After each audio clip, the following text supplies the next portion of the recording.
Demon-Kissed, Chapter 13. I looked around myself and saw Aaron to my right. To my left stood Nick, to his left stood Merrick, and to his left stood Alistair. I waved my hand in front of Aaron's face to see if she would react. She didn't. So I was still just an observer. Alistair said something, and I looked toward him, then out to the rest of the world around them, trying to take in as many details as I could. They stood in a large ballroom. The walls were striped in pink and white. The floor was some kind of light wood with a strange pattern burned into it. The light in the room appeared to come from the level of the floor and cast weird shadows on the walls and ceiling. "I apologize for interrupting your lovely party, Master Marlowe," Alistair said formally, and I turned my attention from the surroundings and to the people in front of my family. "It is no matter, Master Leroux. To what do I owe this honor?" the overly large man said. "The small matter of one of my people, whom recently sought out your esteemed protection, my lord," Alistair replied, and Marlowe smiled evilly. "Many people seek out my protection, Alistair, and I cannot be expected to remember them all," he said, and appeared to wave a hand at him dismissively. Erin gasped, and her supposed protectors turned around in a blur of motion, only to freeze as they saw that a larger-than-average vampire held her with a dagger to her throat. Telling myself that this wasn't happening yet, I forced myself to watch as the blade sliced into her skin a little and drew blood. Merrick swore vilely, Alistair's eyes turned red, and Nick was as still and silent as the grave, his eyes losing a bit of sanity as they began to glow a reddish green. Nick was still in control of himself at the moment, but I knew that wouldn't last when the red took over completely. There was no feeling of either his or Alistair's power in the air, but their eyes glowed with it, and their hair moved gently in the unseen, unfelt wind of it. This was going to get very ugly very fast, and there wasn't a damn thing I could do about it. Not yet, anyway. "What is the meaning of this, Marlowe?" Alistair asked, his eyes returning to a glittering silver color as he brought his temper under control and turned to face the other vampire. "She's the one that got away 13 years ago.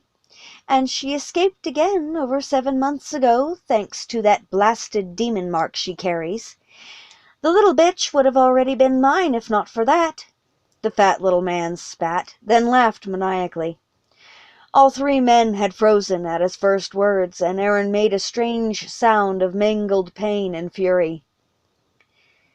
"Sarah, my pet, come out here and see your former master," he sing-songed, and a hidden door opened behind him. A beautiful, long-legged and curvy red-haired woman stepped through the opening to stand by his side. Her face was blank as she stood there looking out onto the room, and her blue eyes were barren of personality. "You've taken her mind, you bastard!" Merrick spat furiously and took a step forward. Nick caught his arm and stopped him without turning away from the vampire holding Aaron. I moved through the room to the opening and turned to face the room again. From here I could see the entire room and everyone in it.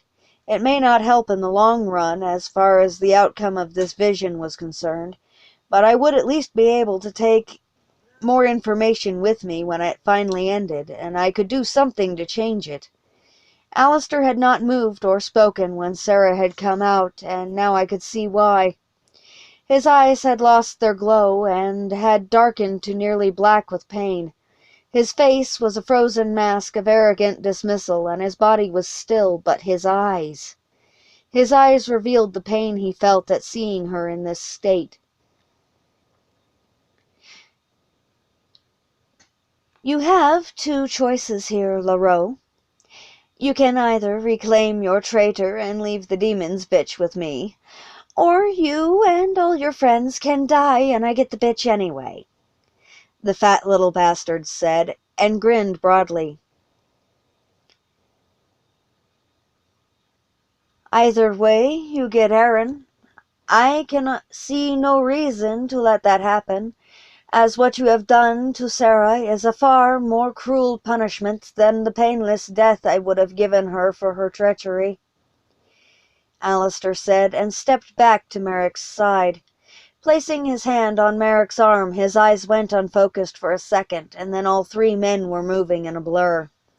Nick lunged forward and wrenched the large vampire's hand toward himself, then spun around behind the man and brought his captive arm down across his stomach, breaking the man's elbow with a sickening snap. Merrick was engaged in a sword fight with another vampire and was being driven back from Erin, who was holding one hand to her throat and reaching for the dropped dagger with the other. For a moment I lost track of Alistair, then I heard the roar of a tiger and turned toward the sound, and I found him. The big cat was blindingly white and racing toward Marlowe at blinding speed, and he was on the vampire before he could do so much more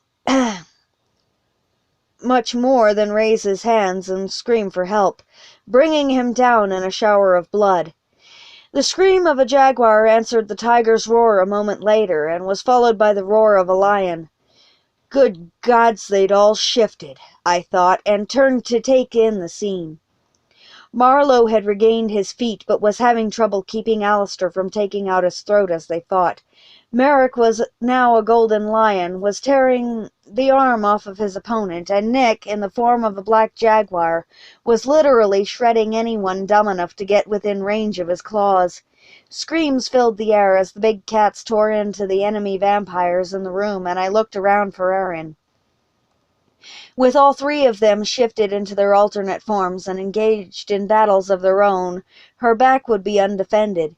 I found her crouched behind Nick with her back to him, and sliding the dagger out of another vampire's chest.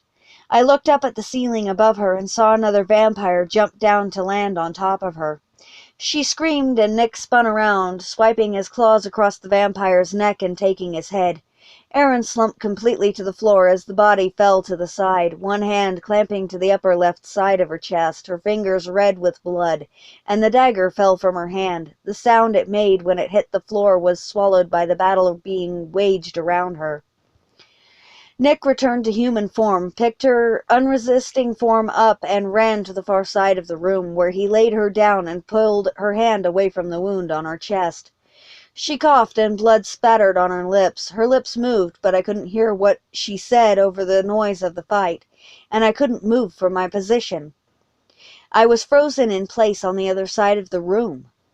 She reached up and gripped Nick's shoulder, her lips moving again. He shook his head and removed her hand, placing it back on the floor beside her. He looked over his shoulder for a moment, and I saw his eyes for a second before he looked back down at Erin. In that second, I had seen all I needed to. They had been completely red and seemed devoid of sanity. I watched as he slid his arm under her shoulders and lifted her against his chest. Holding her there, he tipped her head back with his free hand and lowered his head. Her hand came up and touched his face as she shook her head and said something before falling into another coughing fit which left her limp in his arms, either unconscious or dead. I couldn't tell which.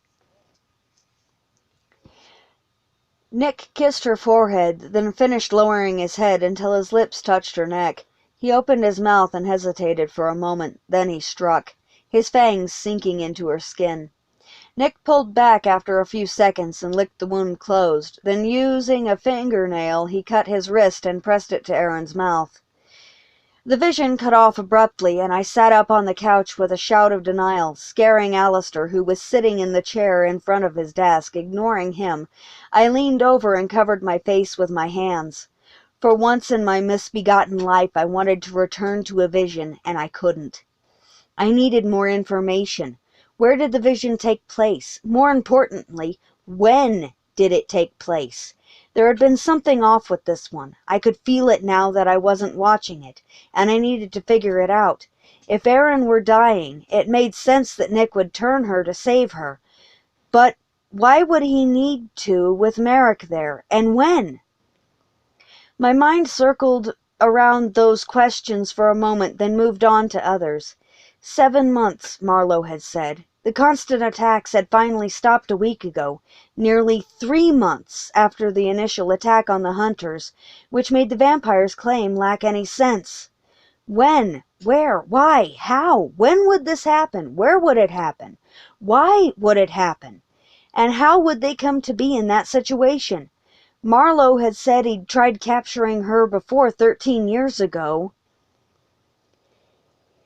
"There ain't no fucking way I'm ever going to let that happen," I muttered to myself.